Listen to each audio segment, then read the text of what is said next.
For the record, I never need to come back here. Thanks. What's got you all bum-fuzzled over there? Get...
What's got you all bum-fuzzled over there? Get going!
Lemire, you never told me what happened with the stonemason's son. Hrimthur, son of Thamur. After completing his father's masterwork, the Great Wall of Jotunheim, he thought of nothing but making the Aesir pay for their crimes against the giants. Once he longed to fight Thor, but tragedy had brought wisdom to Hrimthur, and cunning.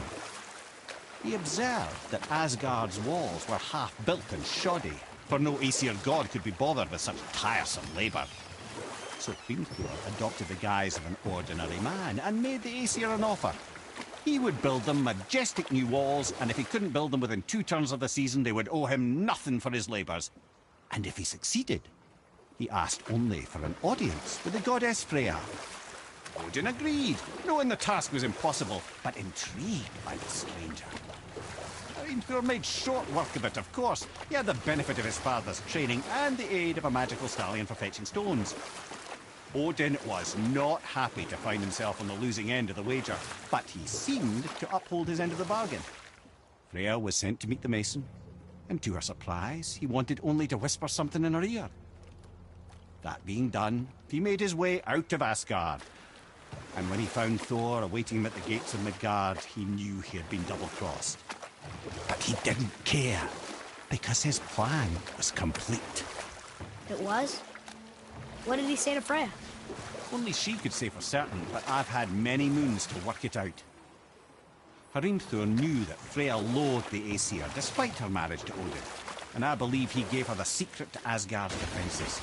Some weakness he may have built in, structural or magical, which I expect will be exploited come Ragnarok when Surtur arrives to burn Asgard to ash. If not sooner.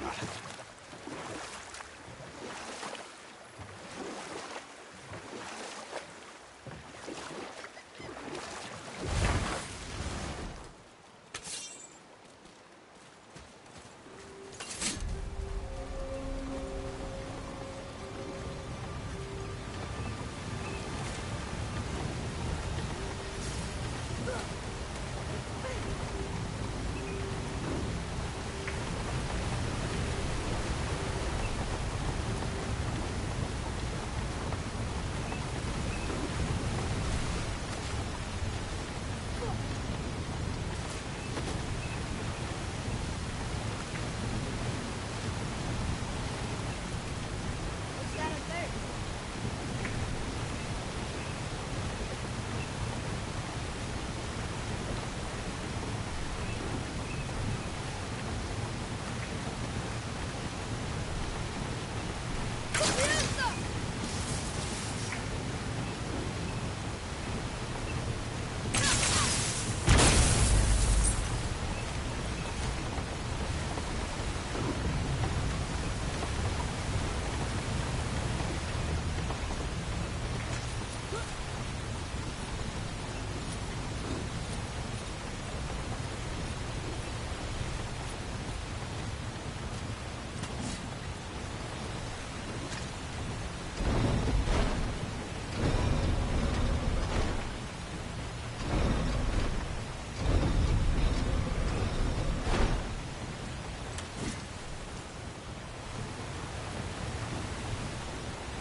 Here we go! Watch your back!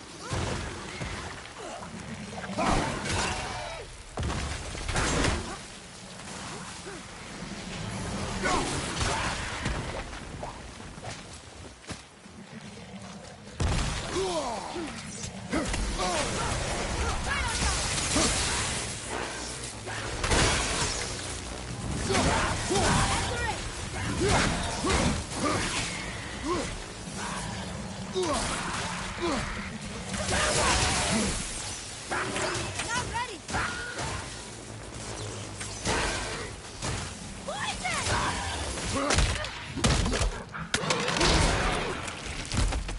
That one's down!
goners.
If I'm not mistaken, we've yet to discuss the tale of the giant Bergelmere.